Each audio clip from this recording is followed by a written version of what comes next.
Energy now has a multi-billion-dollar plan to strengthen the power grid. On Friday, the state's Public Utility Commission approved CenterPoint's Systemwide Resiliency Plan. It will cost customers starting next year, but the utility says it will improve grid reliability. And our Troy Kless has the story tonight.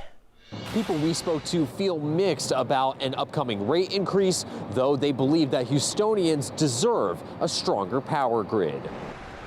Hurricane Beryl disrupting to many people's lives. We did flood. I lived in an apartment and we had mold issues and it was just a lot of inconveniences, I would say. We live in Spring area and my son lives here in the Heights. So we had to actually come into his house because we were out for about 8 days. Mohammed Khan unsure why he and others have to pay for CenterPoint's resiliency plan. I think something needs to be done.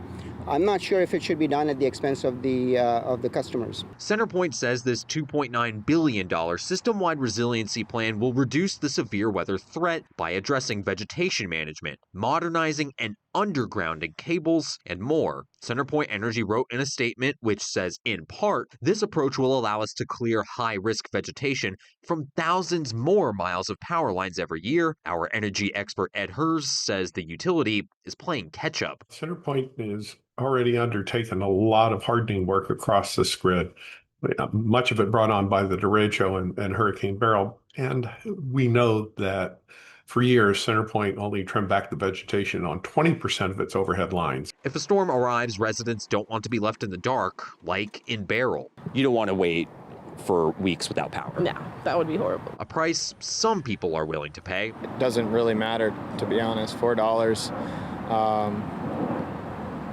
it's like inflation, basically. I think we do need a stronger grid, though, for sure.